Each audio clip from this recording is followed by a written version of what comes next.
I love it. YouTube's telling me it's waiting for us. Hey, look, receiving our content.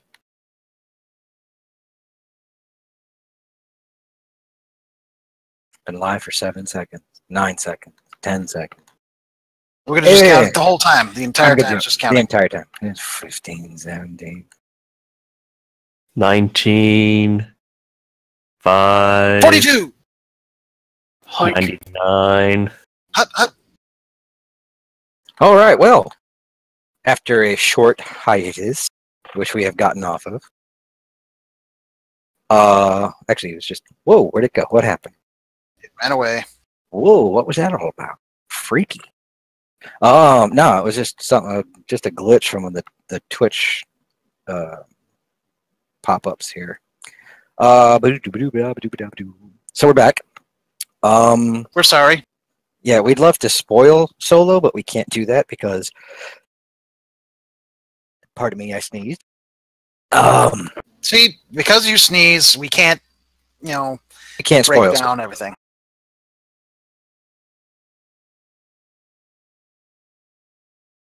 That was really bad. That hurt. Ooh, I hate those kinds of sneezes. Allergies. But we can't spoil Solo because some of us haven't seen it, but we can talk about it to a point. We can also talk about the bitching that's going on around it. Yeah, I think we're gonna. I mean, we do that a lot, but I think it's really getting bad, and we probably should address it. So we're gonna address that and some other stuff. I'm sure. I'm sure with there's Stowe news out there. Yes. Oh yes. Yes, there's that. Trying to think what else. There's comic Deadpool, news, but we'll see. but I didn't see that. You didn't see Deadpool? No, I've been busy. It was a busy weekend.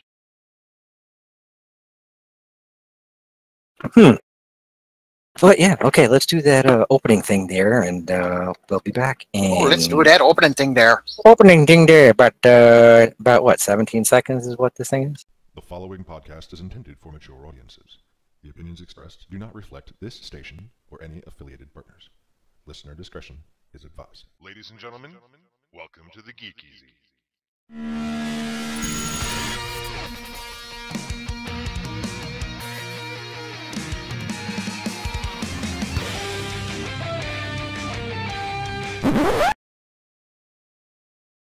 And short and sweet.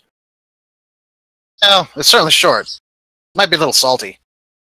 No, salty is what's going on the internet right now within multiple fandoms. Which, again, doesn't make any sense. No, it doesn't. Makes no sense to me. I don't know which is worse, the Marvel versus DC or the infighting that goes on within Star Wars and Star Trek fandoms. Yes. Are they all just as bad? I would say they're equally idiotic. Well, before we jump into that, is Wolfie here yet? It says he's here. Back. Oh, you just got back? I said BRB about 3 minutes ago in the cantina. Are you B? Yes, I'm back. You are B. I know you've seen Solo, yes? Yeah.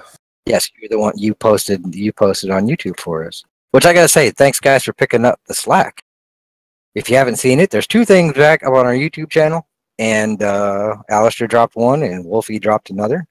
One was about Solo, and the other was just a rundown of basically what we didn't talk about on last Wednesday's show from Alistair. But I'm going to say this, and I'll let Wolfie have his say, and then we'll go on to the bitching that goes on. Solo, for me, is a definite 2 thumbs up. In my top 5 Star Wars movies. It's a fun romp in a familiar playground, but not the same playground you're used to, which is kind of cool. Everybody, aside from maybe Woody Harrelson, did an excellent job in the movie. Harrelson wasn't bad; he just was Woody Harrelson. He's kind of like Christopher Lloyd. He plays the same character, the same thing in every character he plays. But yeah, it's definitely worth seeing. Do not let what the critics are saying and all the infighting that's going on the internet about it and all the boycotts and all that kind of stuff sway you. Make your own decision. Definitely go see it. Even if you say, "Oh, I'm just go to a matinee, see it. Don't spend all the money," but definitely go see it. It's a fun romp. It was. I enjoyed it. It was. I went in with no expectations, and I enjoyed it more than I thought I would. There's some nitpicky things, but frankly, it wasn't enough to ruin my enjoyment. And there were definitely some fantastic scenes. Donald Glover knocks it out of the park. Oh yes. Although there's people saying, "Well, it's just an impersonation." Well, yeah. He's impersonating another character. What do you expect? Yes, but he just like Alden, was it Enright, took an existing character, and while playing to the strengths that were already there, definitely put a new spin on the character, especially since these characters are supposed to be 10 years younger than when we know them. And in Lando's case, 12 years, 13 years younger than we know them. I didn't realize he was, yeah, well. But yeah, I 2 thumbs up for me. Wolfie? He BRB again. Or his microphone's acting up again. One of the two. Up.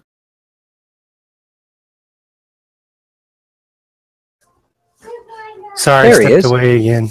He stepped away. It's your turn. What'd you think of Solo? Without spoiling anything. I enjoyed it.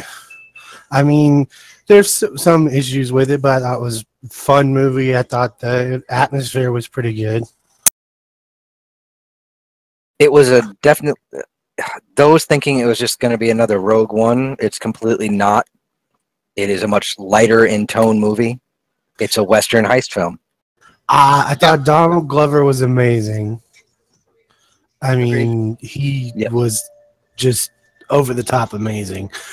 I did read something that the guys that were fired had won. It had their version was grimmer and grittier, and I almost would have liked to see where they took it.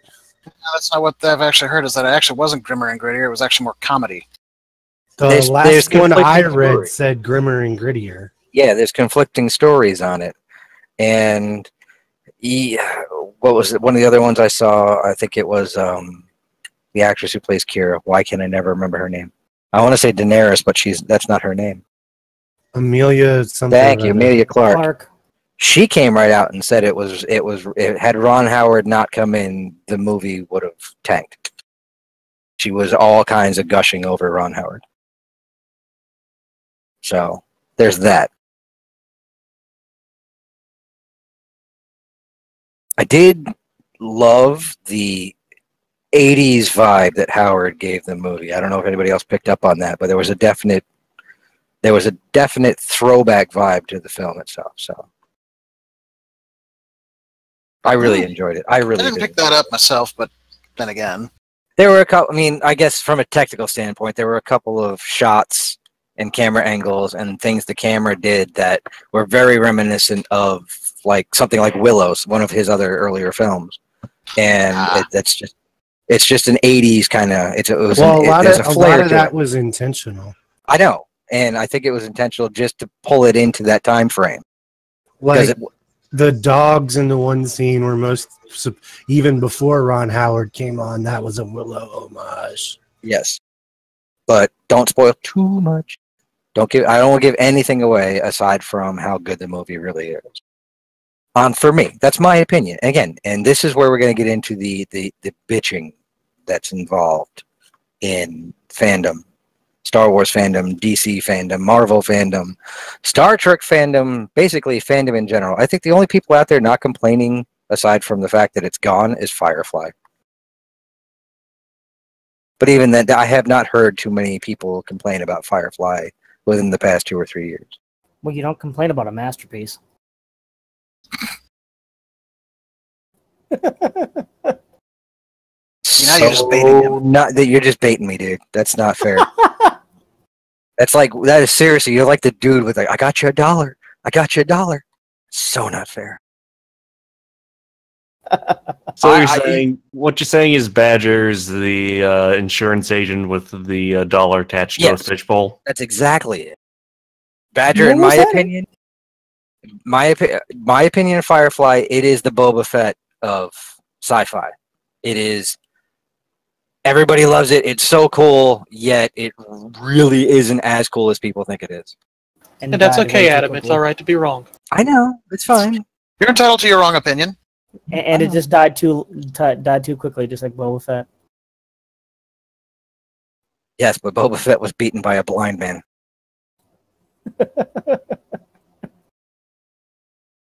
Seriously, Whereas beaten Captain by a Reynolds blind was man. beaten by a 90-pound girl.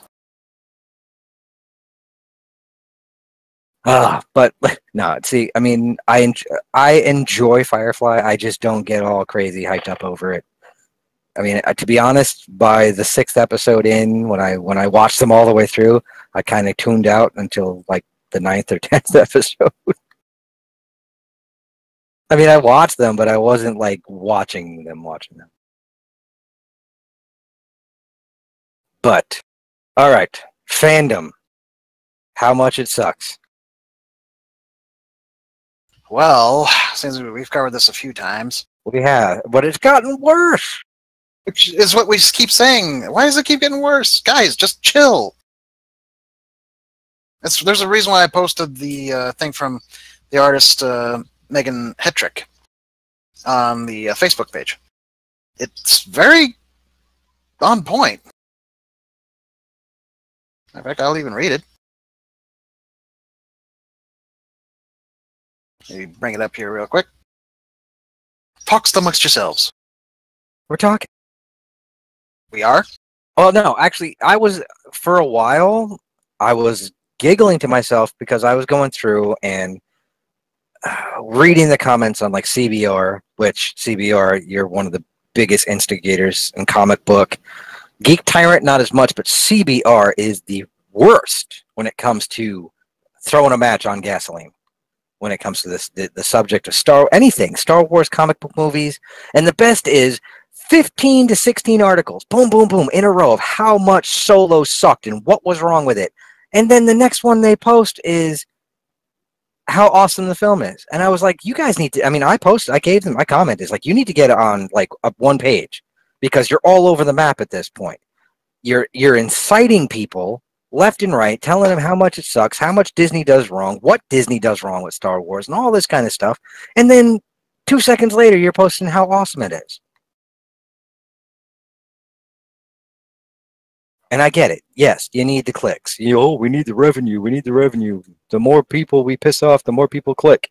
It's like, well, you know what? Maybe if you had better writers, you wouldn't need to clickbait everybody.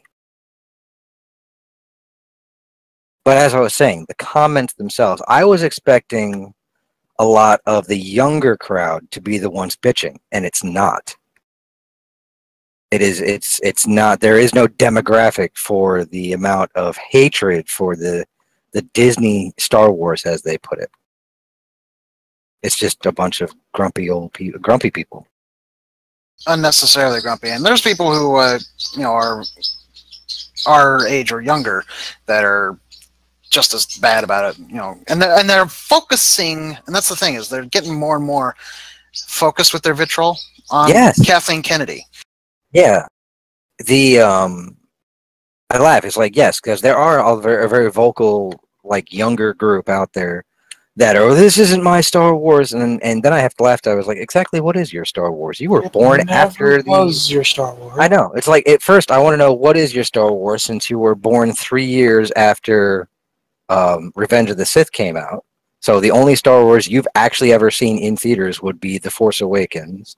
And even then, it's not your Star Wars. If it's anybody's Star Wars, it's mine. No, I'm kidding. But you possessive bastard. There's that. No, there's 4 Star Wars movies they could have seen in theaters now.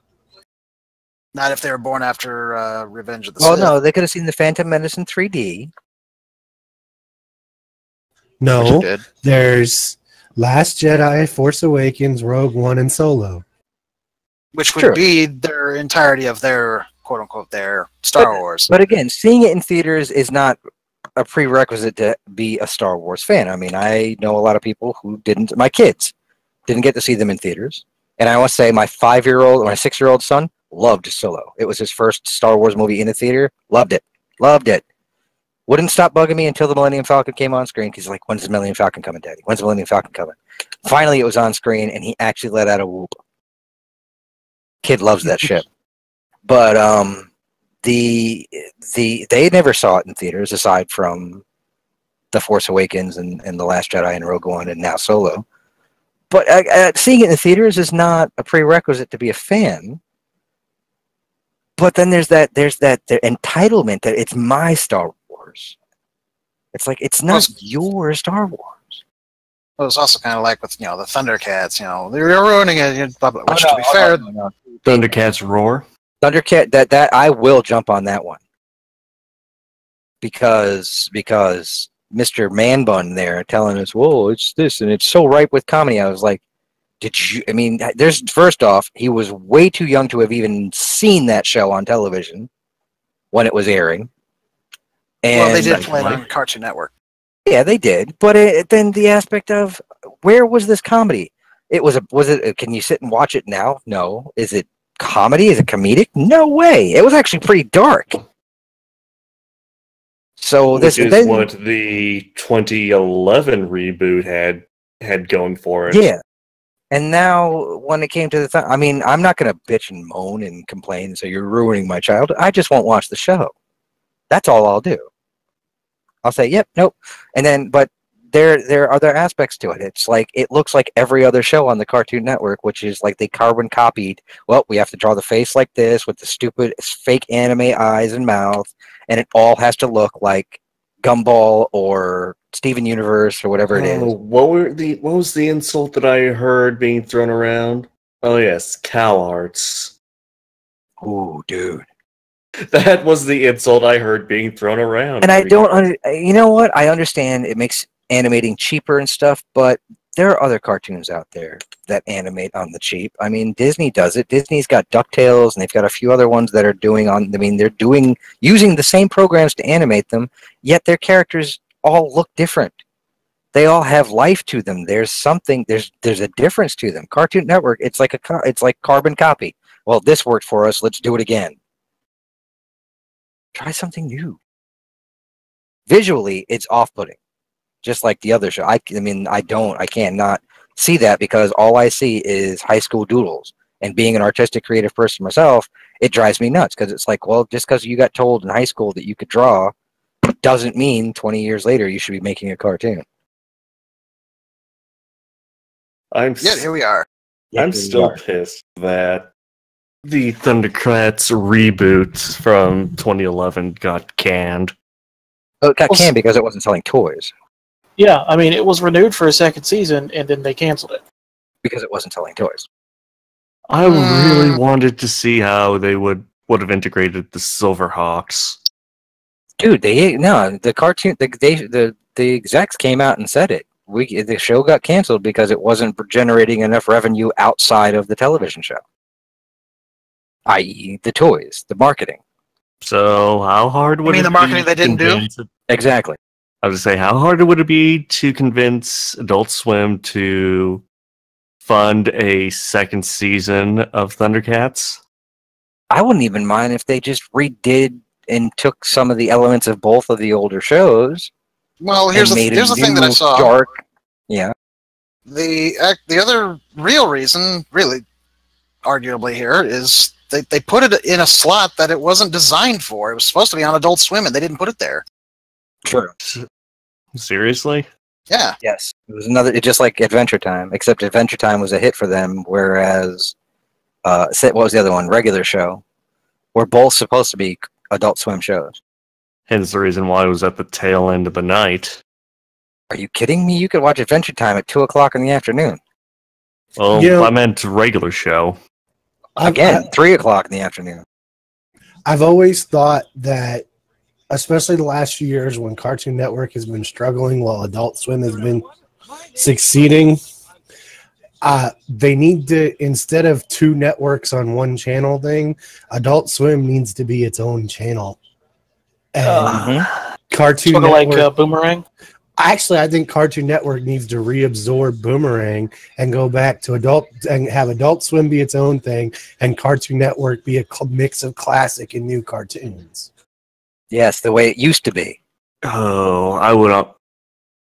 The funny thing is, I actually grew up watching some of the older Cartoon Network stuff. On Toonami. No. I'm talking about like the old Wacky cartoon Races. Oh yeah, I used to watch Wacky Races, and every summer I'd watch the Laugh Olympics. I mean, it's owned by Time Warner, right? Cartoon Network's still Time Warner? Yes. Okay.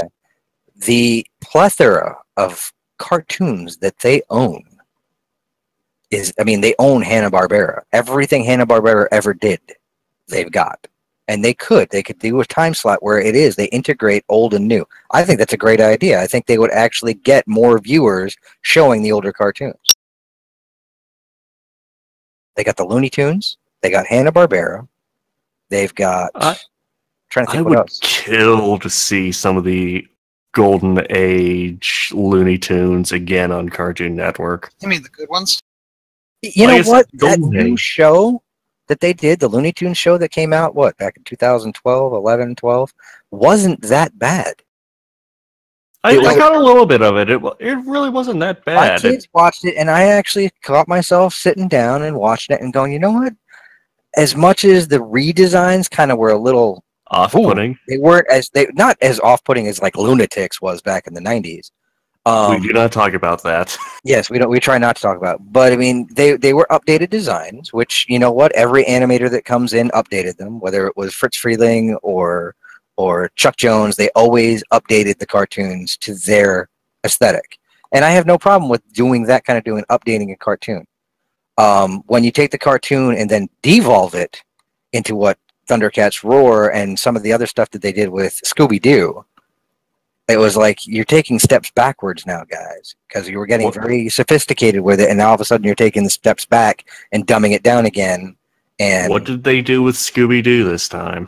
I don't know if it's an actual show coming out or it was something that was proposed, but there were Scooby-Doo's characters in that same look with that stupid C-shaped head with the stupid little mouths and the little eye and the fake anime look. And I was like, no, see, now you're taking it too far. No. You want to know what would be taking it too far? Flintstones.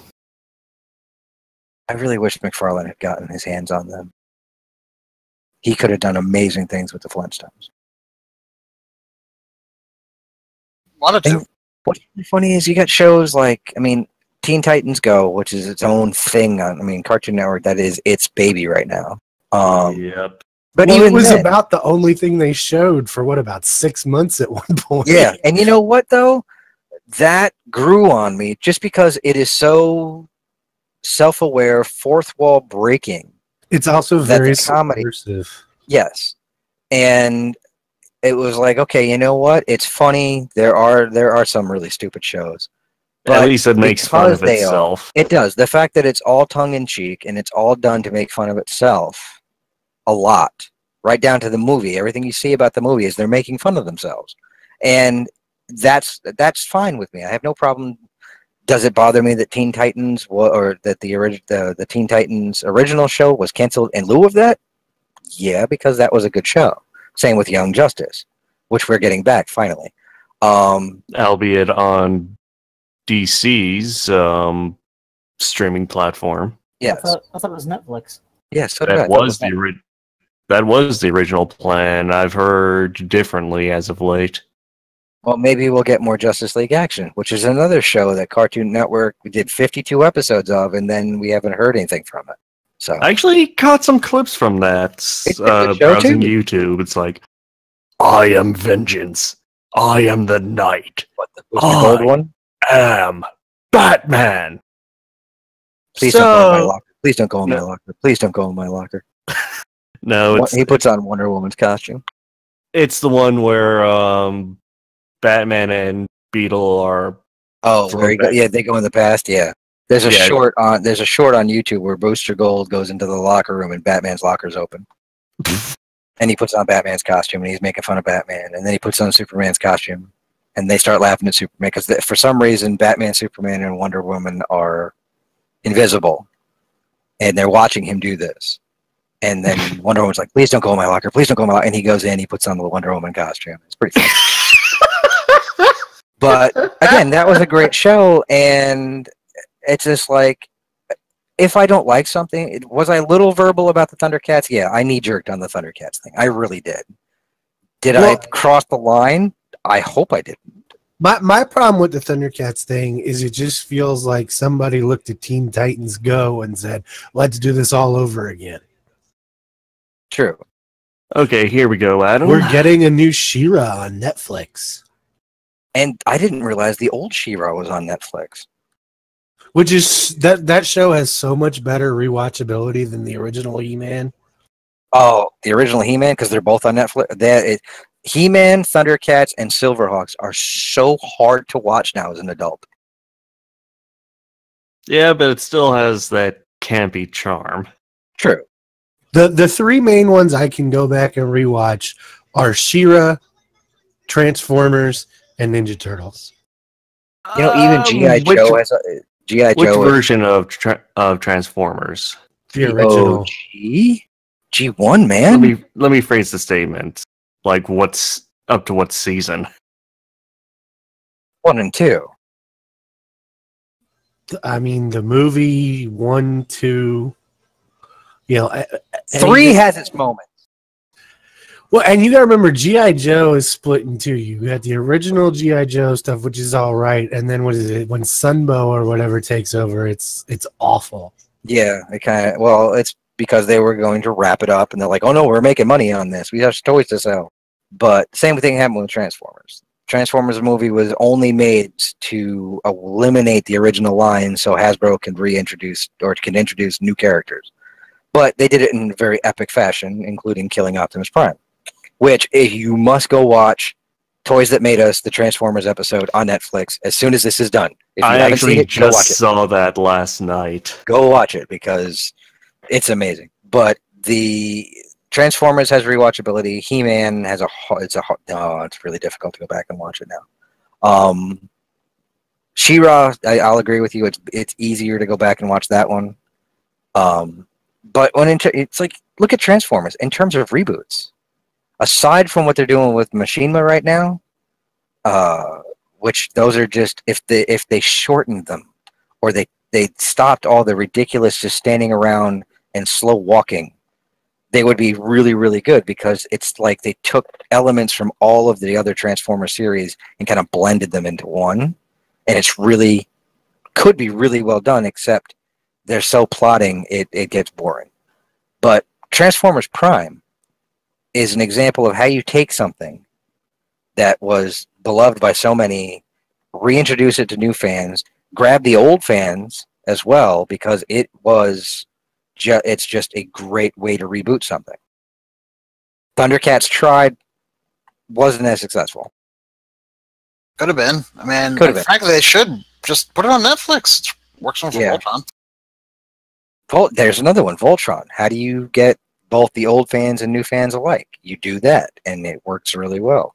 I love the new Voltron. It's actually really good. The only thing that really ticks me off is that they introduce a new season as 4 episodes. Yeah. That's the only thing I don't like. But other than that, the storyline is absolutely phenomenal. Well, have you guys ever caught yourselves knee-jerking towards something like I did for the Thundercats? I really did. That was like, when I saw that, my knee went up, and I was like, no. And, I mean, I really did. I posted, no. Wait, you turned into Arnold Schwarzenegger? I did. I turned into Arnold Schwarzenegger, and I turned into one of those fans that we were talking about. For a short, I mean, and then I eased back. I was like, man, I got caught up in it. But the easiest way for me to not pay attention to it is just not watch the show.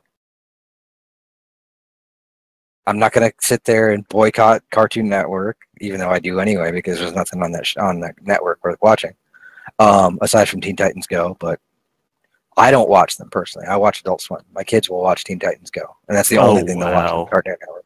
So I'm just taking a glance at Cartoon Network Canada's schedule. Yeah. So, midnight. It starts off with Johnny Bravo, Dexter's Lab, Courage, Ed, Edd and Eddy, Grim Adventures of Billy and Mandy, Flapjack. Then from 3 to 3:30, it's Adventure Time. Then 3 to 4 is regular show, Steven Universe, and half hour of that. Back to Grim Adventures of Billy and Mandy. Regular show. It's like I don't even see Teen Titans Go on the Canadian site. Really? Really? I do see The Day My Butt Went Psycho. Okay then. What? Don't question things. We don't want to know the answer to that one. You really don't. Well, Here's the schedule if you want to look at it yourself. Now, don't forget, Canada has a law or something where 20% of all content on Canadian networks has to be Canadian produced. So that's probably affecting the schedule some. I could do without Flapjack. Flapjack, I feel, was where Cartoon Network started that process of going downhill. Lazy animation and let's not even hire a writer. I know some of the more grotesque stuff started with Ed, Edd and Eddy. No, I'd go further back. You really think so? Ed and Eddy? Ren and Stimpy. Well, Ren and Stimpy was Nicktoons. Yeah. That really was kind of set things off. The thing about Ed, and Eddy is it was actually entertaining. It was entertaining because of all the tongue-in-cheek and inside jokes that kids would not get. There was a lot of those. There were a lot of things said and done that were entendres or double entendres that would fly right over the heads of kids. And as adults, you're just like, "Oh my god, I can't believe they just said that." Well, like Double D's identity, gender, that kind of stuff. The big one that everybody knows about is the girly mags and the wadded up tissue paper underneath Ed's bed. Yeah, that one's everywhere. But it was just like that kind of stuff. It was like, holy cow! That and Rocco's Modern Life did stuff like that. Well, he worked as he was a phone sex guy. Yeah, sex hotline. So I mean, I'm pretty sure didn't that one get banned? No, there were probably a couple, but it's like there's that one. Then there was the how to describe it? Ah, yes, the premature.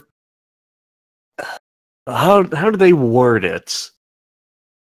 It was when Rocco and Hef were at a hotel.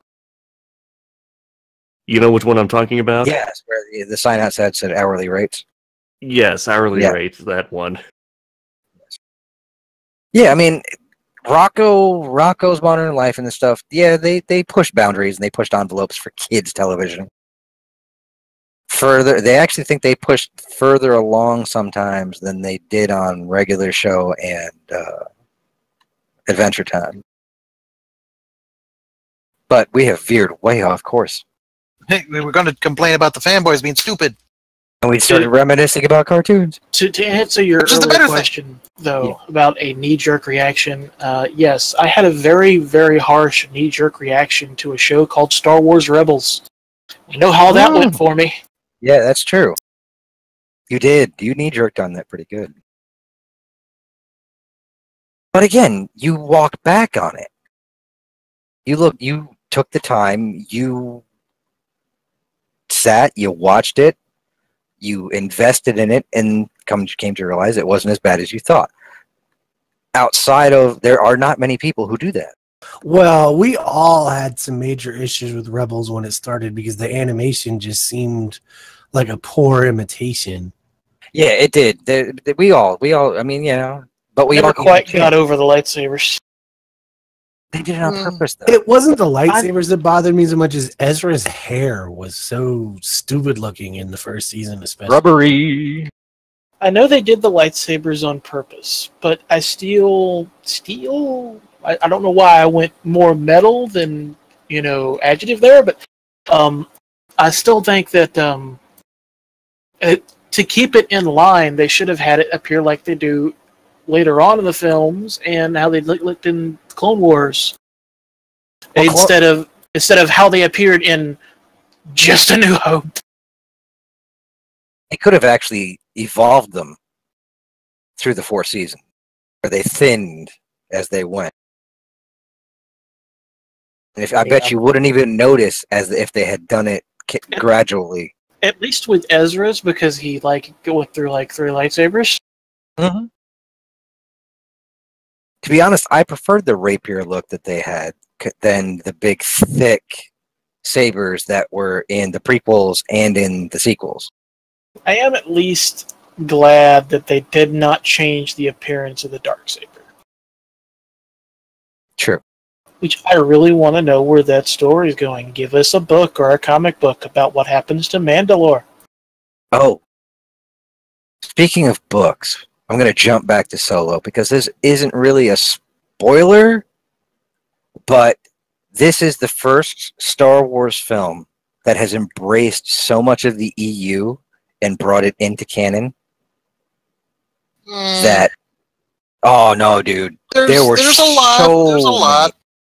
This also ties in a lot also to Rebels and Clone Wars. We got a rather unexpected video game reference. Yeah, there was so much that got thrown in, and can I spoil one little thing, Alistair? One? Mm-hmm. Okay.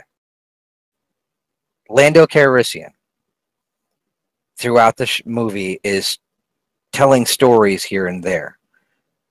He mentions Sharu, Ocean, and the Star Caves, all of which are the 3 books in the Lando Calrissian trilogy, which not many people are going to get unless they actually read those books from way back when in the 80s. I thought that was awesome. For me, I giggled like a little schoolboy when I heard the first one. I was like, "Oh, they made it canon!" And I was like, and then it just kept going, and I was like, "Okay, that's awesome." There were so many little throw-ins. Well, I really wish. Again, and this isn't a spoiler, but the video game reference, and that's the one that made me kind of gasp and laugh out loud.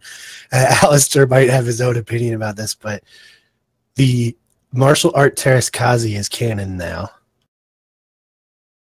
I'm okay with that. Well, recanon. Recanonized. Again, the game was never canon. No, but the martial art was. Bitches better give me my Chani, though. Actually, that's not true. The game was canon. Remember, back in the day, they had levels of canon, and that counted as C canon. It did. I can't consider a horror canon. I just can't. It was funny. I've heard people complain about that too. That it was fan service. That they're just doing it because of the people complaining about the EU being pushed to Legends. So it's both an affront to classic Star Wars, and at the same time, it's nothing but a tribute to classic Star Wars. What is this? It's everything to every hater. What is this? Is Schrodinger's Star Wars movie? Yes, it is, but it isn't. It is a Star Wars movie, but it's not a Star Wars. So wait, don't you mean Schrodinger's Death Star? Schrodinger's Wampa. Stupid Wampa. No, Schrodinger's Jawa. There you go. Schrodinger's cat. Okay, so kind of quickly go into numbers, because that's a big thing. Mm-hmm. Top story on Box Office Mojo: Solo isn't flying so high, delivering soft Memorial Day weekend. You people forget something. It's Memorial Day weekend. Typically, and he's also those still got 2 huge films that it's up against. Well, I'm going to point this out. They say it underperformed, yet wasn't it the biggest Memorial Day opening ever? Yes.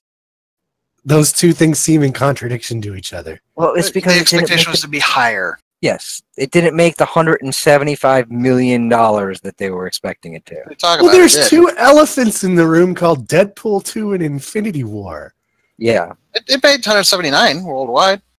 Yeah, and that's not, I mean, it's going to make its money back. It's not a complete failure. It's not Battlefield Earth or whatever it was. That travesty we don't speak of. Yeah, it's not Wing Commander. Press F to pay respects. Yeah. But, I mean, it's not, I mean, this is another one. It's like, oh, it's a failure, it's a failure. It's kind of like Discovery was a failure. It's exactly the same. Oh, it's a failure. Everybody didn't want Discovery or didn't want new Star Trek. It's not my Star Trek. It's not my Star Trek. It's not my Star Trek. It's a failure. No one's watching it. Well, you're wrong.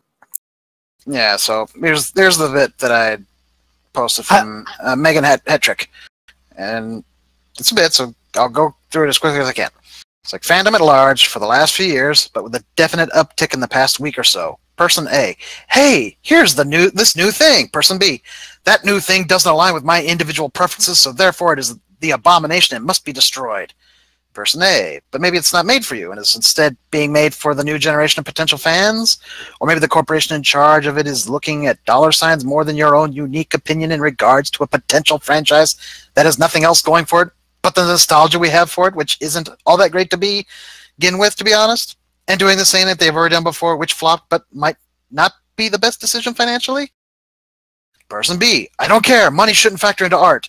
Art should be done for free. And that new thing still doesn't align with my individual preferences, so therefore it is the abomination and must be destroyed. And I'll make sure to sing it from the mountaintops and in all caps as to how bad it really is, even though it's not yet released, so I really can't even tell how bad it is, and I'm only basing my opinion off an assumption because that's the correct way to behave in civilized society. Person C, but Hitler created in 1492. Person A, dude, that didn't happen. Person C, did too. I read about it on a kkcaring.org. Person B, let me espouse some more about how wrong the new thing is and list off my better ideas because I've never had a writing or art job and had to answer to the committee of peers and review, and therefore I know what the answers to all the things are, even though the responses I'm giving have no basis in reality or correlation to the original post. Person A, you know what? I'm done here. Person B, that's right, Snowflake, I was right. Lather, rinse, repeat. That's about it in a nutshell. Well, I just think it's funny that all these people come saying, oh, Discovery's a failure. No one's watching Discovery. They all have an encyclopedic knowledge of Discovery. Yes. Because they all sat there and watched it. No, the big thing about Discovery now is there was a interview with the costume designers, and they were basically presented with the question about what would they do if they had a chance to do the Borg. They were really, really, really excited about that idea, about what they would do if they got a chance to do the Borg. And immediately everybody's like, they're bringing the Borg into Discovery. Oh, dear Lord. It's like, that's not what was said at all. People just want to jump to their conclusions so they can get clickbait. Yes. Aside from the Klingons, every other alien has looked exactly the way they should, yes? Little updating here and there. We're going to get a very realistic-looking Saurian in Season 2. Sweet. Now, there are people out there right now, and I've seen the comments. I saw it in the movie's garbage. It's like, okay. No explanation as to why it's garbage. Just, it's trash. It's garbage. It's just bleh, bleh. It's not my Star Wars. Fine, then it's not your Star Wars. Don't go. What do you mean? Why go and put your, if you know that you are going to not like something just because of your mindset? I mean, it's like saying, going to the doctor saying, doctor, it hurts when I do this. The doctor's going to say, stop doing it. If it hurts, don't do it. But then well, where would the fan rage come from? You've got all these people that are still upset because they didn't hire someone that did a spot-on Harrison Ford impression. Now, again, not spoiling anything, arguably speaking, I didn't feel that he quite nailed it, but he did well enough. It was okay. I enjoyed it, but it's like, yeah. As a Han Solo just starting out, I think he was fine.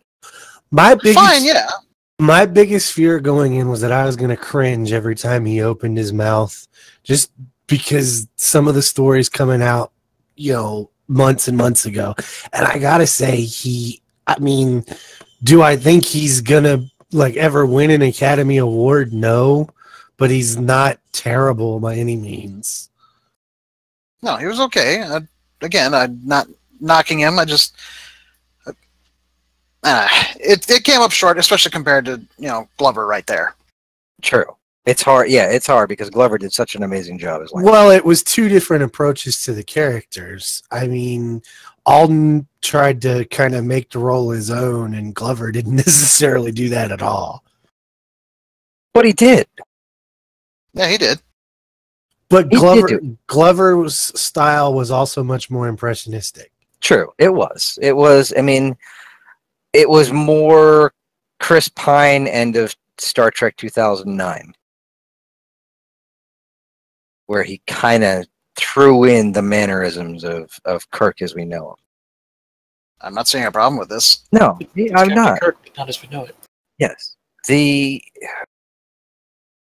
big one is there's just no explanation as to why. Disney sucks. Kathleen Kennedy doesn't know what she's doing, and they're pushing this. First off, dude, I'm going to say this out loud. I'm going to put this in the public right now. If you are that insecure about your masculinity, that a female character in a Star Wars movie is going to set you off, you might as well just go get yourself neutered right now. Because, really, you got issues. You got major issues. You can send me all the hate mail you want and say it's like, ask these guys. I'm a fairly conservative guy, but I have no problem with a female character as a lead showing power. Actually, it's quite attractive when you really think about it. Because you're an actual conservative. Sorry, was that political? Yeah, but the aspects of because this is a big one. There's there's too many women and they're pushing this women's agenda. Honestly, did you guys not watch the very first Star Wars? Have you heard about fucking Princess Leia? Wow! Wait, whoa! Yeah. Whoa, hold on. Okay, we got a new topic to discuss here. What's about sexing Princess Leia? Yeah. Seriously. Princess Leia, 1977. She wasn't the damsel in distress. When she was in the thick of it, she grabbed a gun and she started firing. Then came Ripley. I mean, she's the reason they escaped the Death Star. Yes. They would have been stuck in a firefight if not for her. So all this fear of... I saw a lovely picture earlier today, and I wish I had shared it. It's like, Star Wars hasn't changed. You have. Yep. Now, the aspect of Rey being a Mary Sue here and there. So was Luke. So was Luke. Yeah, Luke was beyond. I mean, it's the same story. It's just the fact that the genitals are different. But also, let's be honest. One of the most popular characters in general fandom ever is the literal definition of a Sioux, and his name is Bruce Wayne. Yeah.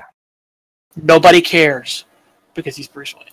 But when it comes to Star Wars, let's see, we've had Princess Leia, Mara Jade, we've got Rey, Holdo, because Holdo in the books is just as much of a main strong character as she is in The Last Jedi. Trying to think of all the female characters. There's no weak female characters. There's no weak female characters in Star Wars. Padme was not a weak character. Mon Mothma was not a weak character. In some ways, Kira might be one of the strongest ones yet, though. Yes. Also, I will actually debate the position that Luke was a Gary Stu, because we can point out very clearly throughout the very first film, and even through the second, and the third, where he fails a lot. A Gary Stu and a Mary Sue really don't ever fail, whereas Rey, arguably, hasn't really failed. True. But a Gary Stu and a Mary Sue will inevitably succeed despite apparent failure. Yeah, also true. In the story, at least in the case of 77 Star Wars, again, debatable, arguable, was better for character growth than it was for Rey.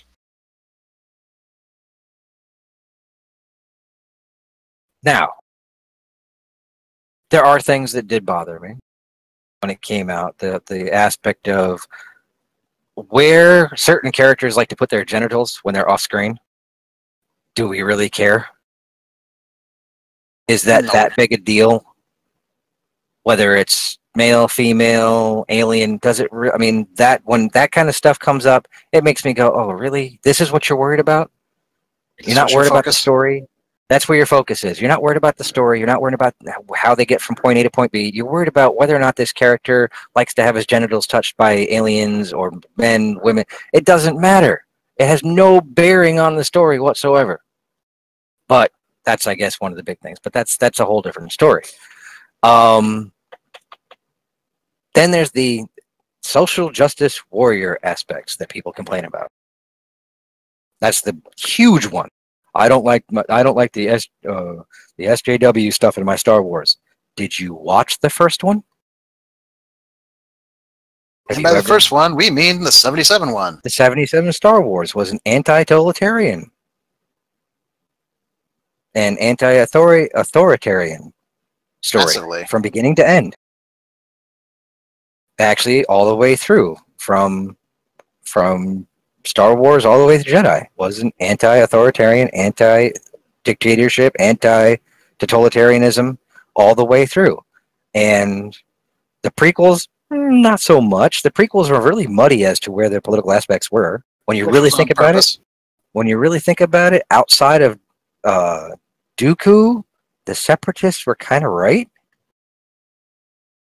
And they were being obliterated. Even Dooku was technically right because he quite literally told Obi-Wan right up front what was going on. He really did. And he was just like, he came out and he didn't lie to him, which kind of made you wonder about Dooku, which is probably why he had Dooku killed, because he knew Dooku's heart wasn't in it. But it wasn't. Well, also, what good is it to have an apprentice that's older than you? That's true. But I mean, it's always been a part of Star Wars. Has it? I mean, I don't understand where the social justice stuff. Well, I guess they're saying, well, it's the women's side of things, and that kind of stuff. Well, it's like, okay, well, maybe it was time for a change. I don't understand that aspect of it. Are you going to go out? Are you complaining about Aliens and the Alien films where Ripley is the main character? No one complains about Ripley being the main character in the Aliens movies. Or Sarah Connor in the Terminator films. I'm going to act as devil's advocate on this one. No. One of the reasons why is because of the nature of storytelling in film has changed, where they are a bit more blatant and quick to it, versus they were in, like, with Ripley and Leia and such. Well, Leia was actually pretty quick off the gun, but still, the style of storytelling is different, and thereby it's more immediately noticeable, I suppose. Like I said, I'm just throwing it out there as devil's advocate thing. I don't watch enough of these films to be able to notice. I just know that the style of storytelling has changed significantly over the years. Different focuses and pacing is different because audiences demand that, or so they think. Yeah, well, people like being spoon-fed things a lot too nowadays. That's another issue, is they're not spoon-feeding. Star Wars isn't spoon-feeding. Last Jedi was not a spoon-feeding movie. It was not very, here it is, and here's your next bite. It didn't do that. And that's why a lot of people were upset, I think, because it didn't give them that spoon in the mouth, yum yum feel. You actually have to think about it. We don't want to think about our films. No. We want our dumb popcorn movies. Well, then go watch Avengers. Go watch Deadpool. Because I'm sorry, Deadpool 2. It's not what everybody's making it out to be. It's a lot of rehash craps, and honestly, if I heard one more Green Lantern joke, I was going to throw my popcorn at the screen. It was like, there's a horse, let's beat it. Oh wait, the horse is dead. Keep beating it. But mean that same horse that they're going to beat in Teen Titans Go the movies? Yeah, Slightly. but at least that's in house. They're beating on themselves. But it was it was a lot of rehash jokes, and whoopee doo. He can say swear words. Okay. Oh look, they all can say swear words. The fact that it's being touted as such a great thing for the LBG. I can't even say it out loud. Yeah. How do you say that? Was it LBGQ? What is it? LGBTQT. Thank you. I can never get it right. That's your anti-social justice warrior at Yeah. work. Well, no. And It's not something I say out loud. Some people would claim we're missing some letters. Yes, but Let's just get all the whole alphabet in there. They're touting it as this big step forward. And I'm like, really? Did you watch the movie? Because honestly, the only reason she is in the film, she does absolutely nothing. Neither of them really do. Negasonic, Teenage Warhead, and Yukio, her girlfriend, are only there because they're girlfriends. They come in, this is my girlfriend. She says it, literally says it, this is my girlfriend. And that was it. Whenever they're on screen, they do absolutely nothing else. And I was like, wow, seriously. I mean, I guess they had to shoehorn it in there somewhere because it was shoehorned. And I will say, I mean, they did nothing. They did nothing to further the story. It was just there. And I was like, how is that furthering anything for anybody when you basically got shoehorned into a corner of a film, yet it's being touted as this great step forward? I'm like, actually, no, I don't think it was. I think you guys have got blinders on. But that's just me. Back to Star Wars and the complaining, and Star Wars and Star Trek, and then we'll move on to the DC and the Marvel stuff, or we'll just lump them all together because you people make me sick. Fanboys. I was going to say, wait, what do we do? No, just the whole aspect that it's like if you like Marvel movies, you're not allowed to like DC movies, and if you like the original Star Wars movies, you can't like the new ones because it's an abomination, and you're not a true fan, quote unquote. Man, I have been a fan since I was 4 years old. And Star Wars, I will watch the Star Wars Christmas special, holiday special, every year. I watch it every year. It's true, he does. Is it horrible? Yes, it's horrible. But guess what? It's Star Wars. It's like pizza. If it's bad, it's still pizza. Well, I do draw a line. Oh, well, there's yeah. certain pizzas it's just. Well, okay, it's pizza, just not Little Caesars. Doesn't have pineapple on it. No, there's no pineapple on the pizza in Star Wars. Might be an anchovy here and there, but there's no. Well, Ewok movies are pretty anchovy. I'll give you that. The holiday special is basically one giant mackerel on a pizza, but pineapple goes great on pizza. I love Hawaiian pizzas myself, so I'm not going to say anything about that. But either way, anybody else say the same thing? Begun the fanboy wars have. Begun the pizza war has. But seriously, no one is allowed to like anything. We don't want to get into a pizza war here because Tank is a pizza ninja. I will win. You can't. I mean, you can't like Star Wars. You can't like Star Trek. If you're a Star Trek fan, you're not allowed to like Discovery. If you like Discovery, then you're not a true fan, and you're not living up to what it means, what Star Trek is all about. You mean like the non-true fans when TNG came out? Or the non-true fans when Deep Space Nine came out? Or the non-true fans when Voyager came out? Or Enterprise? There are people actually wanting a 5th season of Enterprise now. And it's like, when Enterprise first came out, nobody wanted it. You all hated it. I would like a short 5th season of Enterprise as well, covering the Earth-Romulan War. Yeah. But it's not because I don't like Discovery. I just want them to finish it. Yeah, finish it. But either way, it was like, people didn't like The Empire Strikes Back when it came out. The internet wasn't around, so we didn't get that whole blah, blah, blah about it. But I mean, people really didn't like it. There were news articles about how off-putting the film was. But Empire's the best of the movies. It is. Empire is the best Star Wars movie, arguably. As we've covered. Yes, we have covered that before. But I mean, the general consensus, the average consensus would say that Empire is the number one, it fills the number one slot. And now there are new films to put into those slots. I, myself, in my top 5, would put Empire, A New Hope, Solo, The Last Jedi, and probably Revenge of the Sith in my top 5. I thought Solo was up there. It is. That's my top 5. Solo Oh, was my did I third miss it? one down. Third one down. Oh no, Rogue One. I'm sorry. Rogue One beats out Attack of the Clones. Oh, not Attack of the Clones. The Revenge of the Sith. In the Attack top of the 6, Clones. Attack of the Clones is down at the bottom. It is the worst Star Wars movie. Worse than Phantom Menace? Oh yeah, I would rather watch the Phantom Menace on a continuous loop than have to sit there and watch the Attack of the Clones. See that? I What like about Attack of the Clones. Ewok movies? They don't Yeah, count. they don't count in because I mean, if I'm going to watch the saga, I'm not going to watch the Ewok movies with them because they don't fit into the canon of it. But if I'm going to put the saga on, I was like, okay, well, if you're going to rate the saga films or any of the new canon films, including all the old films, no, I mean, it was Solo was right there in the top 5. Rogue One is right there in the top 5 because they really do. They are good movies. The story moves. They're fun. They're entertaining, and that's what I look for when I go to a movie. I'm not looking for. I'm not going in there with a story in my head. What I'm expecting. I want to be surprised. I mean that I want to know. I don't want to know what's coming beforehand. And if I walk out of there like I did with Deadpool, not knowing, and I was like, oh man, really? That's what everybody's all hyped up about? It was like, you guys are getting the same old lame jokes that he made in the first one.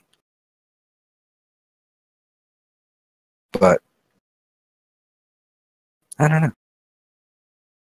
And Discovery. Well, Discovery grew on me.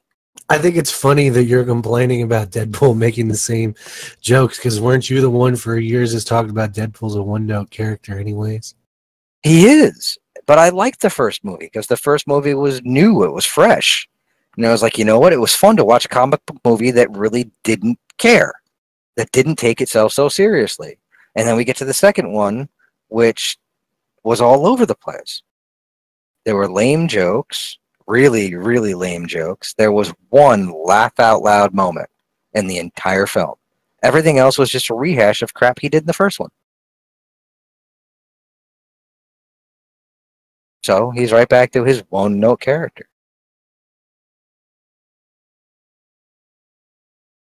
For me, that's my opinion. Don't like it? It's okay. I don't need a blog written about it. Tongue-in-cheek joke that only Wolfie's going to get. Or anybody else who might be listening that knows what I'm talking about. But just remember, why say in 3 words when you can say it in 100 words? Mm-hmm. I just wish people would lighten up. The DC Marvel one gets me. Yes, I know the DC movies are not as... What's the word I'm looking for? Good is not the word I want to say. No, because good is... I like Justice League. I actually like Justice League better than some of the Marvel films. Like Thor or Iron Man 3. Because the original Thor is really not that good a movie. It's good, but it's not like Captain America good. But I mean, it's like Wonder Woman was an awesome movie. I like the extended cut of Batman versus Superman. But according to everybody out there on the internet, I'm not allowed to like them if I like the Marvel films. Or if I do like them, I'm a DC fanboy and I just like bad things.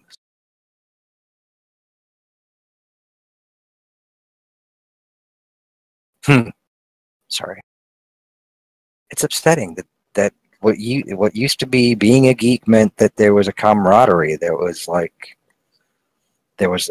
an unspoken just secret club. Now it's everybody's at each other's throats. There's been a Star Trek Star Wars divide for a long time. True. But I've always skirted that divide because I like them both. Oh, I like them both as well, but they're 2 very different types of science fiction. True. Yeah. One's science fantasy, one's science fiction. One's a space opera, one's not. Though you can have the space opera in the other. True. Which we've seen. As an Alistair and I know. You can have space operas. They're very Wrath of Khan is very space opera. But Wrath of Khan also has some of the hardcore sci-fi stuff as well. Yeah. Did I put that up on the Geek EZ, or was it just my personal thing, or with just you guys? Where I had gone back and watched the motion picture and actually sat down and watched the entire film and came to the realization that a few other people I know have made that, holy cow, it really is the best Star Trek movie. I think that might have been a personal thing.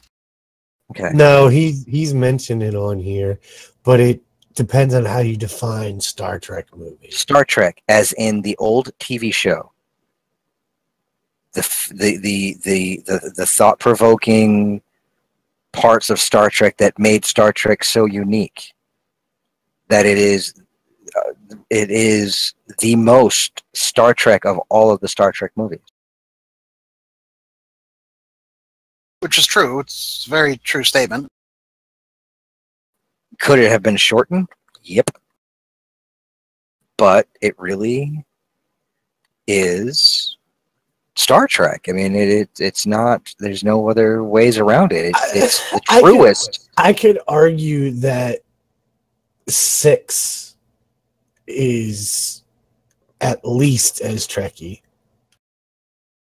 True. Very true. 6, I mean, but even 6 skirts that line that Wrath of Khan skirts, where it goes for more of the bang bang shoot 'em up. Because when you really go back and watch all 3 seasons of the original Star Trek, there weren't that many bang bang shoot 'em ups. A lot of it was more. It was very. I mean, it was what it was. It was a social commentary using science fiction. Yeah, there was combat, but that was 6 is one giant social commentary. True, it really was. It was a very huge commentary on the USSR relations at the time, and they just presented it in a way that enabled the average person to absorb the ideas without realizing it. And you know what's really funny? You say that within certain Star Trek groups, and you'll be shunned for life. That you like the motion picture. I never hated it. I'm not a huge fan of the motion picture in a lot of ways. I mean, the visuals are stunning. Some of the technical stuff in the motion picture is very good, but it's hard for me to see. I mean, don't get me wrong. Bad Star Trek is the most bad Star Trek is still better than a lot of other stuff, but Firefly. I'm sorry, what? Motion picture can be hard for me to sit there and watch the whole thing.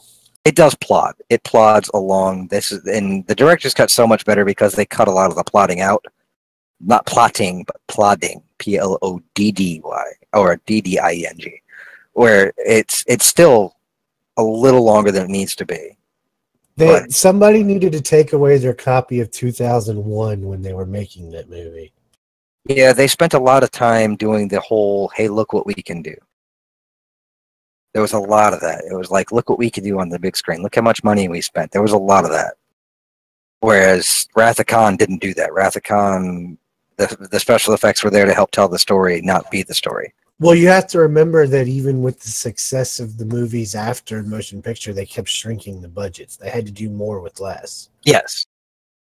Right down to the point of rehashing. I mean, the Generations reuse of the explosion from the film right before it kind of bothers me, but and honestly, if we want to talk about Trek plots, in a way, if you pare 5 down, remove some of the Cybox stuff, 5 has a very original series plot. Yes. You know what's really... The execution isn't very good, but it is very Trekky in terms of the idea that they're attempting to present. I don't know. When it comes, I don't know about you guys. I mean, tell me if I'm off, if I'm nuts. But when it comes down to, I mean, I'll watch Star Trek 5 too. When it comes down to these kind of movies, the DC, Marvel, Star Trek, Star Wars, Firefly, I'm not looking for anything but to be entertained or to be taken away somewhere.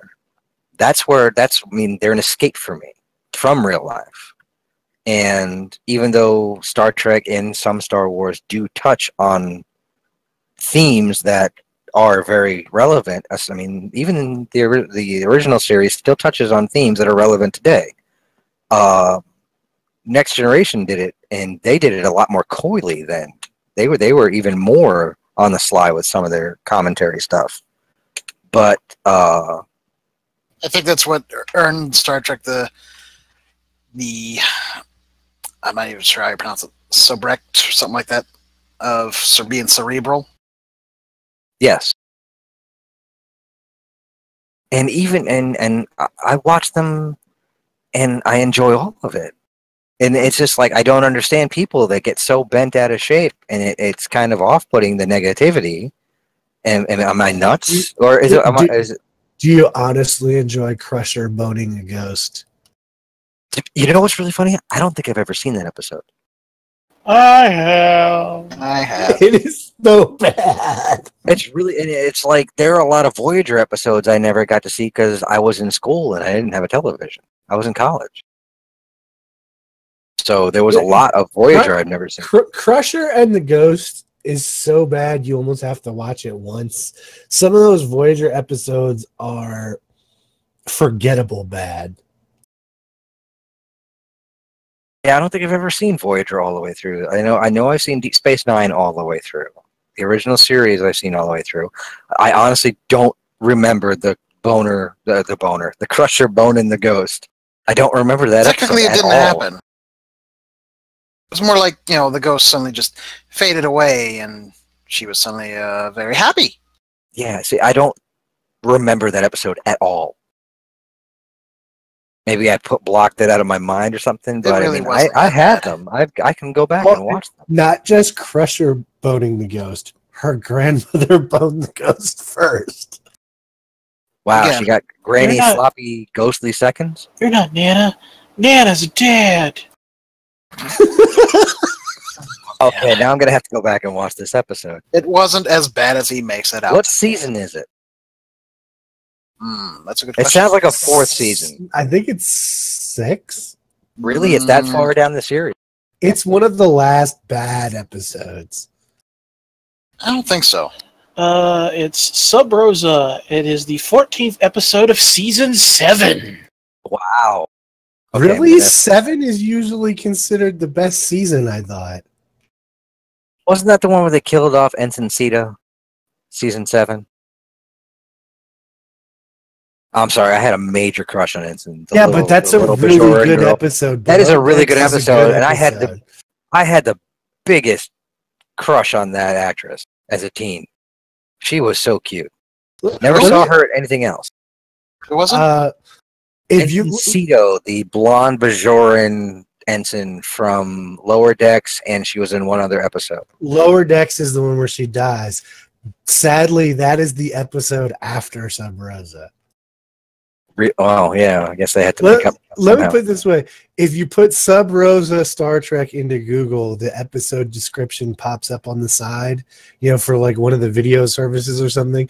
And it says, after her grandmother dies, Beverly encounters a ghost lover who has courted the women in her family for 800 years. Bow, bow, bow, bow, bow. And it's a Brandon Braga episode. So I guess I am nuts because I've never seen that episode. Then that would make me turn off of Star Trek completely. No! One bad episode is not going to make me go, oh my god, it's an abomination, I hate it. If this was the only episode you saw, you might change your mind. That's true. No. If there was any episode that could make you go, oh, hell no, to all of Star Trek, Spock's brain. It's the catfish one from Voyager. For me, I think the three worst episodes of Trek are Sub Rosa, Cat's Paw, and the Voyager episode that Tank just named. Yes, the salamander one, Spock's brain, Cat's Paw. Yeah, Cat's Paw is terrible. Well, they needed a Halloween episode. But chicken puppets? It was bad. Oh, I don't remember that one. It was so, dude. It was third season. Yes, I believe so. Everything I'm pretty sure that Star Trek ended on season 2, and everything that came after it in season 3 was it like some sort of drug induced something or other, because I think there's only like one good episode in that entire season. Which season of which show? No, Cat's Paw is season 2, episode 1. Oh, wow. That's a great way to start a season. Honestly, when I was a kid, I really did not want to watch TOS. Hank still doesn't. I thought at the time, I'm like, this is dumb. This looks old. I don't want to watch it. This is stupid. It's going to be boring. I love And then, hold on. And then what I decided was, you know what? Because I'm dedicated to Trek, I'm going to watch it. So about 2 years ago, I decided to sit down. I watched the entire series from start to finish. And I actually grew to actually love it. I actually really do like the original series, even though the set scenes were corny. The storylines were actually fantastic. Debatable for some. I love TOS, but I think out of all the series other than maybe Enterprise, it's the one that if you told me I could only, if I had to pare it down to like say 5 or 6 episodes, other than Enterprise, that would be the easiest series for me to pare down. Yes. I must have skipped that episode because I'm looking at the details on Memory Alpha and I'm like, I don't remember watching this. And I've watched all of the entire series. It is so... Cat's Paw doesn't, like, even when they were doing reruns in like the 80s and 90s, Cat's Paw didn't get a lot of showings. It's No, it that did not. bad. It's the episode of Star Trek where like Adam West Batman turns on the TV and goes, wow, that's corny. Because it was... Oh.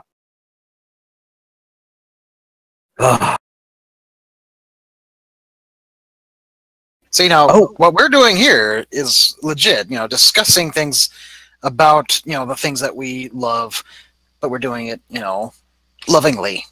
Clearly. Yeah, and we're still, and we're not like saying that, we should boycott it. Like, kind of like the meme I created that I don't know if it went anywhere on the Geek EZ Facebook page about how people complaining, I can't see someone else taking on such an iconic role. And I was like, yeah, actually, I think you can. And it showed all of the characters. There are so many more out there. Characters that have been played by multiple people. Iconic roles. Batman.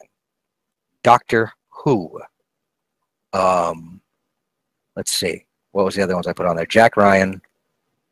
Which, even though he's not iconic I do remember that. You posted that. Yes, and it was like, yeah, you can, because you've accepted it before. We've accepted, 5, 6 Batman actors, several Superman, We've accepted a dozen James Bond. No, not a dozen of them, but it's more of a dozen Jack Ryans. No, there's only 5 Jack Ryans, 4 Jack Ryans, 5. I thought there was more than that. Alec Baldwin, Harrison Ford, Chris Pine, and John Krasinski. Ben Affleck. But Affleck. I forgot Ben Affleck played him once too. But there's only one Jason Bourne. True. Until he gets too old to play the part and they want to keep making movies. It's 4. It's Baldwin, Ford, Affleck, and Pine. No, Krasinski's starring in the Amazon. Is it Amazon that's doing the show? Oh, yeah, the page I'm looking at is just listing the movies. Yeah. But I mean, it's not like we haven't accepted. It's like this was the big complaint about. One of the big complaints about Solo is, he's not Harrison Ford. He doesn't look like Harrison Ford, so therefore I can't. Well, guess what? Michael Keaton looks nothing like Ben Affleck, but they both played Batman. I completely forgot that James Earl Jones played Greer in Red October, Patriot Games, and Clear and Present Danger. Yep. I only have clear memories of him in Red October. He's the only one that keeps them tied together. Well, Harrison Ford is in Patriot Games and Clear and Present Danger. Yeah, well, let's see. Another iconic character that has been played by multiple roles, even though one of them is there's only one that stands out as awesome, is M from the James Bond movie. With Dame Judi Dench being the outstanding one. I wonder why Harrison Ford decided not to do a third one. He will now. He'll come back and do it again. He's doing everything else. Han Solo, Indiana Jones. Yeah, but I think in the case of Solo, it's with the expectation that this is the end of it. He's not coming back again for it. That's true. But maybe flashbacks. When it comes down to Solo, I really hope the reports that are out there that when Ron Howard showed Harrison Ford the film, and Harrison Ford loved it, that is actually a true anecdote. Because that you can't get any better. It's like the guy who originated the role loved the movie about the character he created being played by somebody else. Show enough. I don't know, because I think it's the same reason that he was willing to do the press junkets for Force Awakens. The character died in Force Awakens, and now it's taken over by somebody else. Yeah, but either way, it's like if he liked it, he liked it. George Lucas liked it. But George Lucas even wrote part of it. I'm not questioning Lucas liking it. I just think when Harrison Ford likes something Star Wars that involves Han Solo, I question his motivation for liking it. True. It was kind of funny. Apparently, Lucas paid a visit to Howard because they're friends, and he's just observing, and he's like, well, why don't you have Han do this? Not even thinking about it. He didn't even, that he's not supposed to be there to direct or anything or even make suggestions. He just threw it out there. Well, why doesn't Han do this? Oh, okay, and they threw it in. Are you going to question him, really? No, I wouldn't. I mean, to be honest, I think that Ron Howard being brought in to direct that movie was like a godsend. Because I guess he had turned it down in the past. Wasn't there a scheduling conflict or something originally? No, I thought he turned it down for personal reasons. But either way, I know he had turned one down in the past, and him being brought in and having worked alongside George Lucas with Willow, and he was in George Lucas's first real big movie, the one that put George Lucas on the map. He was in that film, so he's been there with Lucas from the get-go, and bringing him in with his directorial style definitely took that movie to another level, and gave it the tongue-in-cheek camp that it needed, yet kept it within the Star Wars universe quite nicely. Oh man, we missed out on a film. What? That would have been amazing and would have made so many, nerds' heads explode. A canceled film that was supposed to be for Jack Ryan. It was going to be based on the novel The Cardinal of the Kremlin. It was planned, and it was to involve Harrison Ford and William Shatner. Oh. Obviously, we didn't get it. The idea is probably long since dead, but mind blown. We almost had that. Wow. Could you imagine? I think that would have been pretty cool. That would have been epic. No, we can only assume it would have been epic, considering, we don't know what they would have had in mind. But, yeah, I can only imagine that Shatner probably would have been the antagonist. I've never read the novel, but it was a sequel to Hunt for Red October, so I think it would have been amazing. Especially when they were both still relatively young.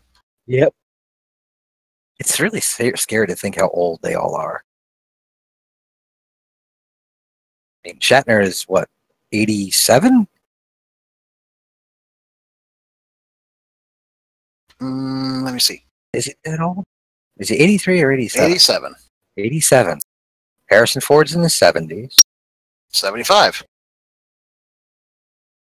It's just like, it's like when you go back and you watch these old movies, it's like watching the original Batman, and you're looking at Michael Keaton, and like you see him in Homecoming, Spider-Man Homecoming, you're like, wow, did you get hit with the old tree? Oh, speaking of which, I mean, that ties into a little bit with the Stowe news, Star Trek Online news. So they're doing a bit of a media blitz right now. Yes, they are. And because they got the expansion coming out, Victory is Life. You're going to the Gamma Quadrant. It's going to be pretty cool, I think. And part of their little blitz is they've taken some of the actors from Deep Space Nine and shown them the interiors, the new interiors for the space station in the game, and getting their reactions. And the guy who played Rom, yeah, he definitely looks a little rougher, I guess. Alistair was the one who pointed it out to me. And Alistair's not here. Sorry, I was reading up on something I was going to talk about later. What were you saying? Oh. Rom. Yes. He didn't age well. Yes, Max, I don't know how you pronounce this. Grodenchik. Grodenchik? Yeah, I looked at the video where they were showing all the actors that remade DS9, and he has not aged well at all. He's also 65. He looks older. Yeah, a lot of people, it's like when you think about Deep Space Nine was what, 30 years ago? 25. 25 years? Yeah, I think this is the 25th anniversary. 25 years. My God, where does he was in his go? Yeah, he was in his 40s back then. Alice just got game news. What game news do you have?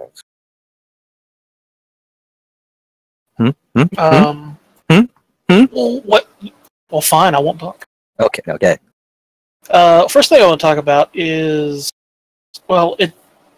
Dauntless is a very interesting thing because it got on my radar for all of 5 minutes about 2 years ago, and then I completely forgot about it until last week. They had a reveal, I believe, at 2016 E3, or maybe in the Game Awards. I can't quite remember. I was like, oh, this looks cool, and then completely forgot about it. And then the open beta started late last week, and I installed it. And I'm not going to lie, it's probably one of the most fun games I've played in a very long time. It's basically Monster Hunter Light. You're a slayer. You go out on islands that are floating in the air, and you kill monsters. They're pretty simple.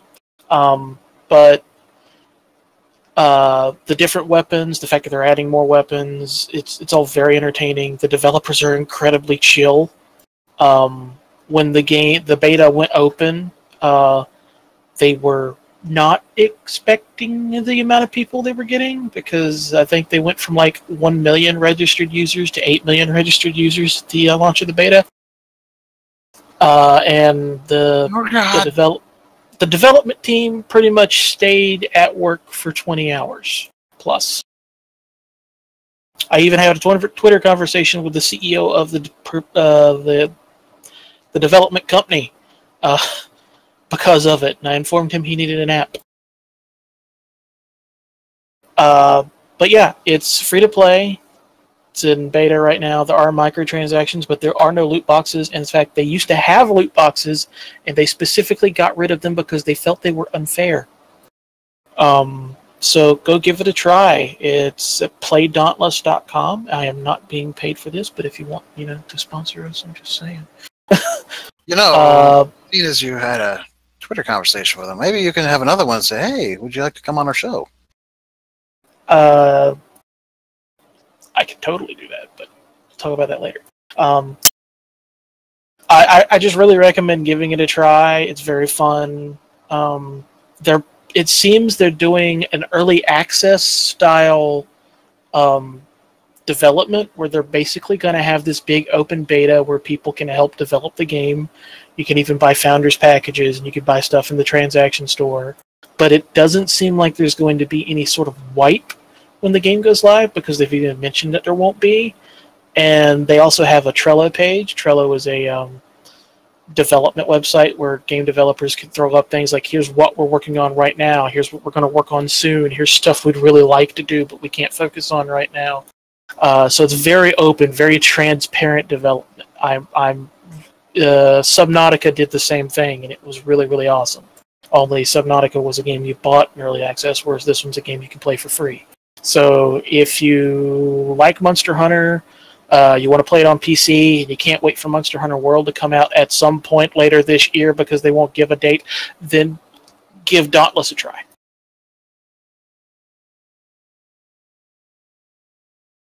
I'm sorry, I wasn't paying attention. What were we talking about? Put down the gun. Which one? I have several. It was a joke. It was a joke. The other news is PUBG Core, I think is what they're called now, are suing Epic Games. You know, PUBG being PlayerUnknown's Battleground, and Epic Games being the people who made Fortnite, which took all the players from PlayerUnknown Battleground.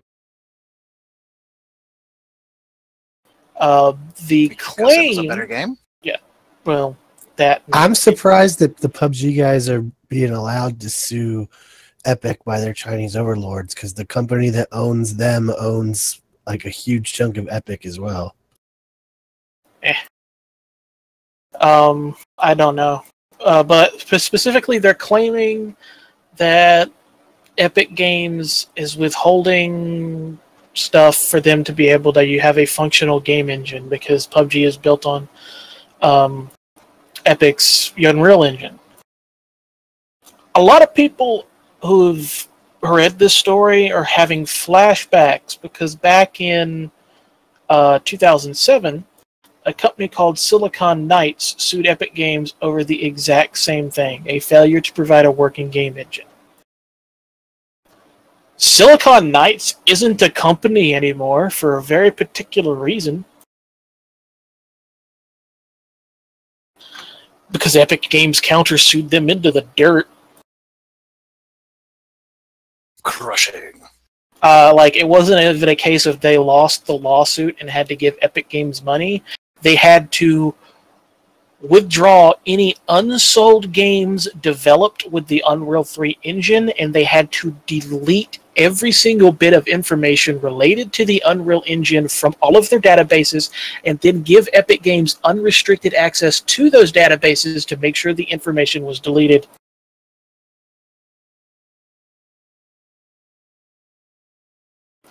Which pretty much left them without anything, and of course they had to go under. So, Epic's been down this road before, and I don't think Bluehole and PUBG Core are prepared for it. Especially since Epic can probably prove that they've been giving a proper engine. It's been on PUBG Core, who hasn't really been doing any developing lately, and have been backing out of promises lately. So yeah, that's about it on that. We really don't know much about it other than the fact that it's happening. And I imagine someone at Epic Games is laughing because they know what's coming.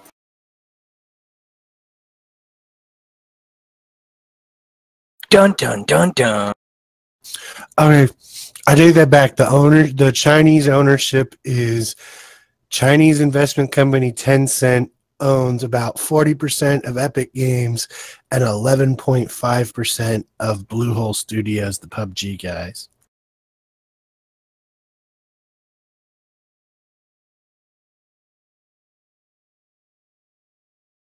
In other news about giant companies doing things to each other, it would appear that Disney is reportedly planning to counter Comcast's latest all-cash bid to prevent them from swooping in, and I'm literally quoting right now from Screen Rant, and making a deal with Fox. Let's see. Really? There's still a deal in place for Disney to acquire movie studio 20th Century Fox and other assets for $52.4 billion, a total comprised entirely of stock. If Disney can fend off Comcast and close the deal with Fox, it would be a colossal shift of intellectual property on the big screen, particularly for Marvel-based properties. Fox falling under the Disney banner would mean that the Marvel Cinematic Universe would continue or reboot with iconic characters like X-Men, Deadpool, Fantastic Four in the fold. Let's see, Comcast has had different plans. They came up with a much larger bid, all in cash, and Disney has turned around, and they are voting on it very soon. The shareholders will be voting on whether or not to allocate the necessary funds to outbid Comcast, because Comcast, as we know, had to go and raise this money and go get funding for this to get the larger bid. And they made it very public that they were doing this. And Disney, which basically prints their own money in the basements of Walt Disney World, was like, yeah, no, this is not going to happen. So. Yeah, Comcast is not going to get anything. No, Comcast is not going to get Fox. Disney, right now, it would be in Fox's best interest to go with Disney just because of the sheer amount of money to be made. I mean, if you have $52.4 billion worth of stock in the Walt Disney Company, that's basically printing your own money as well. But here's the thing. The investors, the shareholders in the board for Fox straight up said, we would much prefer the cash because Comcast is bigger than Disney. No, you snicker. I looked. It is bigger. They have the equity for it. They can do $66 billion in cash. They have the money to do it. Well, they Disney do now does that they went to lenders. They had to go to lenders to get that money. No, they had the equity. Period. That they had the $66 billion. Now they're going for lenders to go on top of that, so that they don't dig into what their equity is available. They have the money. They could actually make it into a pretty nasty bidding war, and there's no guarantee Disney wins. I mean, I seriously looked into it because I thought the same thing, that Disney's the giant here. No, it's not. It's not small by any means, but they're out purchased by at least $20 billion easily by Comcast. Although in cash. In cash, and I think also in some of the properties and such, they just have more. They are bigger than Disney. We can argue that if we want to, but facts are facts. The numbers are there.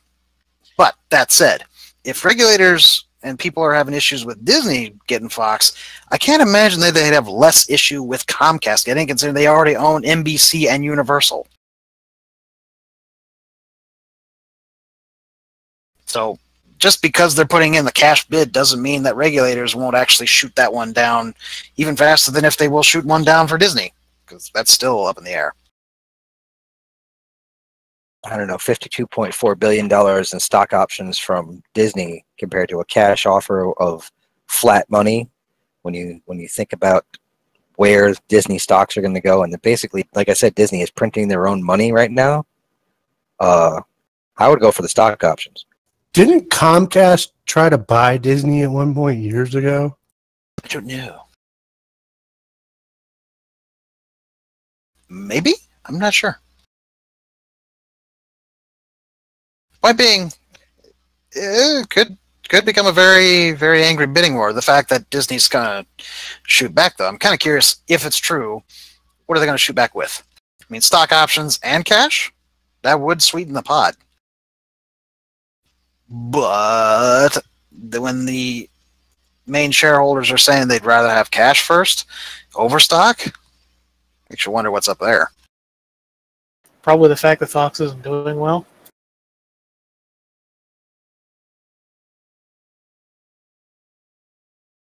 Well, then that should, if I'm looking at it from a business perspective, if I was part of Comcast, maybe I'd be a little concerned if that's all that they want instead of having stock or stock and cash. Comcast isn't known for making great business decisions. Well, they did buy NBC Universal. And that hasn't sunk them, so... Yeah, apparently back in 2004, Comcast wanted to merge with Disney. Hope you brought enough for everybody. Sorry.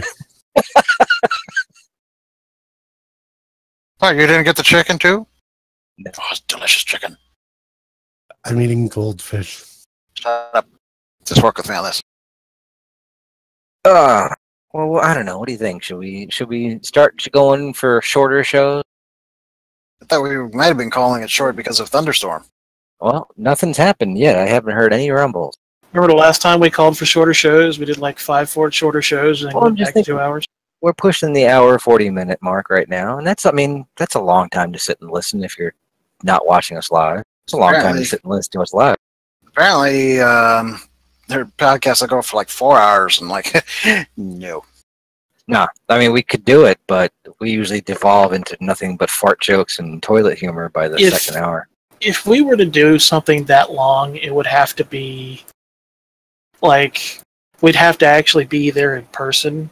Yes, it would have to be. Yeah, it would mean us all being in the same place, like Star Wars Celebration. Which next August? Yeah, which we should probably have a little discussion on. We will do this afterwards. But I was just thinking maybe I'll call last call now, and we can use the next 20 minutes to sit there and do stuff off the air. Last call. Do I have any last call items? I have one. Yeah, shut up. No one likes you. Aw. Go ahead. Jamie Foxx is going to be Spawn. Oh, yeah. That was announced. It was. I don't know. I'm sorry. I've got about as much interest in seeing another Spawn movie as I have as maybe stapling my testicles to a board. Yeah, I'd be willing to give it a shot. If they go full horror, then maybe.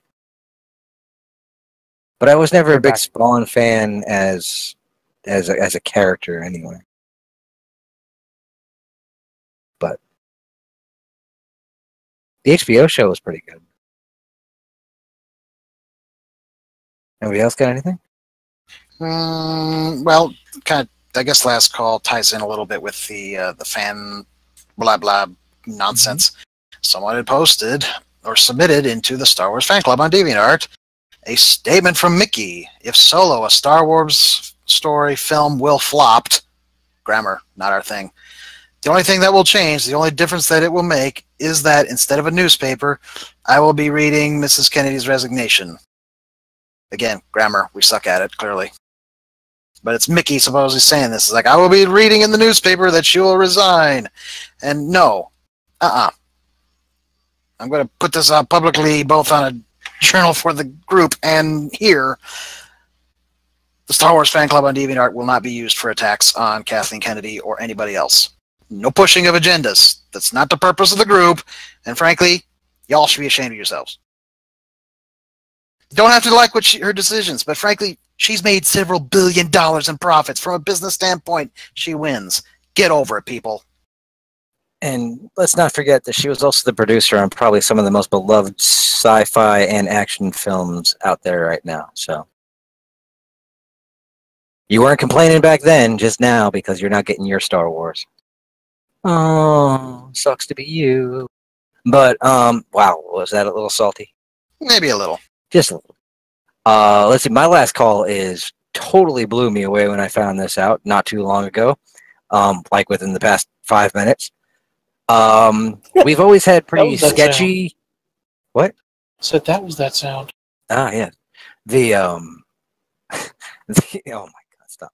The DC movies have always had semi-sketchy CGI effects. Kind of borderline, maybe, is it good, is it bad? Kind of, sort of.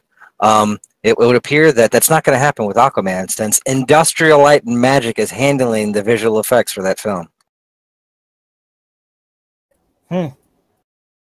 Which I've got a soft spot for ILM, but just wait. People who vote on Rotten Tomatoes will somehow find the CGI bad. Yeah. I mean, come on, this is the same people that did the Marvel movies. Thanos. Yes, that guy. Yeah. Well, remember, they thought Thanos was amazing. Yeah. Except Proxima, what's her name there? Who? The bug-eyed chick that was Thanos' right-hand chick. Who looked like she stepped right out of the Power Rangers movie. Oh, I thought you were referring to the chick with the cell phone that was calling on people. Never mind. No, but that was my little last call. So, anybody else have anything? Tank went in a completely different direction there. Totally. Well, Dee-dee-dee. there's not much on it, but Bethesda Shiny. did announce a new Fallout game kind of sort of today. Fallout 76. Yeah. Which, the only thing we really know about it is, well, one, it's going to involve Fallout, the Vault 76, which was actually one of the control vaults. Most Vault-Tec vaults were really, really dark and sinister social experiments, like putting people in cryogenic freeze, building a vault for 1,000 people and then putting 2,000 people in there, having another vault completely next to the vault, so full of scientists to go watch people as you administer horrendous viruses to them, putting one guy in a vault by himself with a box full of puppets, that sort of thing. But Vault 76 was one that was supposed to get the right amount of people, the right amount of food, and open on time. Well, it certainly was watched a lot. The stream got like total more than 2 million people watching. 100,000 watching at any time during its broadcast.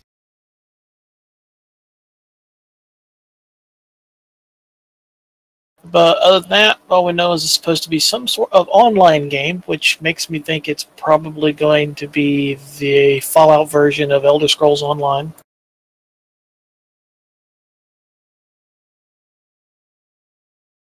I have a stupid question coming off of Alistair's thing.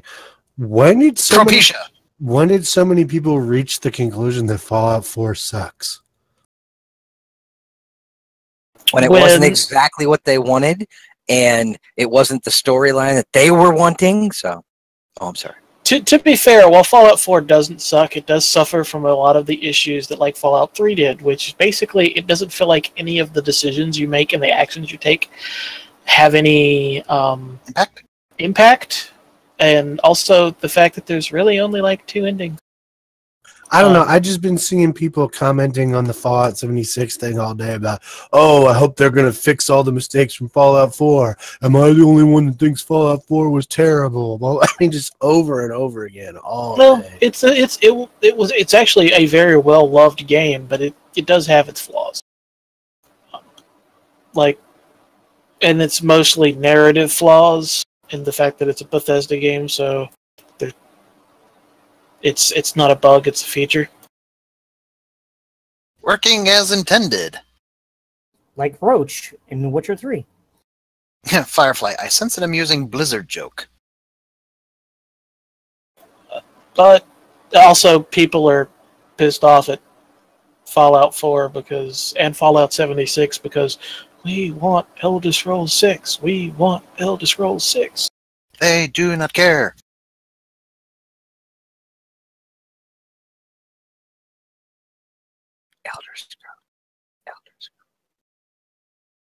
I would not want to have lived in the pre-war society, though, because, I mean, like, gas per gallon before the bombs fell is, like, almost $1,500. That world sucks. You want to know why you're not going to get another Elder Scrolls? Yes, so? Because of all the Skyrim remakes being made right now.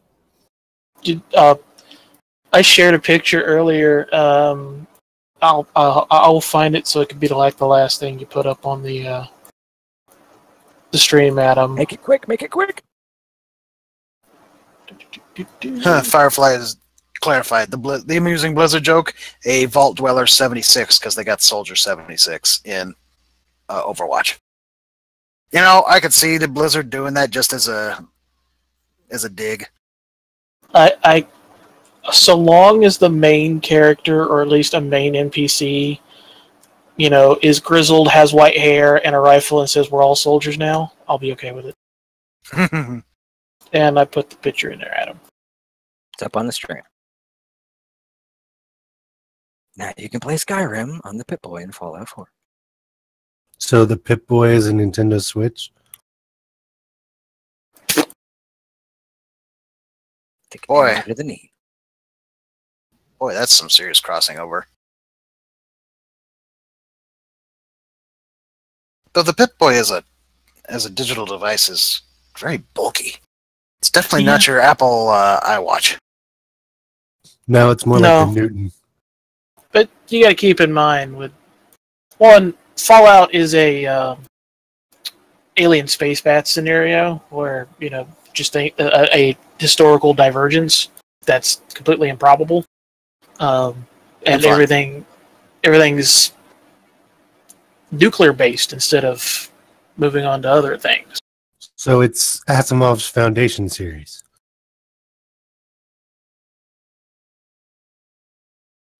Right over everybody's head. Mostly, yes. It's like I knew Asimov, and the rest of it was like, huh? And it could be worse, Tank. It could always be the Pip-Boy Mark 1. Why does it look like it's eating his arm? Seriously, look at that thing. But for those of you that went over your heads, everything in the Foundation series is powered by mini nuclear reactors and stuff. Even the cars in Fallout 4 are powered by atomic reactors. Some of the robots are also powered by atomic reactors. Let's see, in Foundation, you've got personal shield belts there with atomic reactors the size of a walnut. I would like to point out that people, just in the day that the thing has been out, have already been able to determine the exact model of Pip-Boy in the trailer, because I'm guessing someone watched it in ultra high definition and then did a zoom in enhance.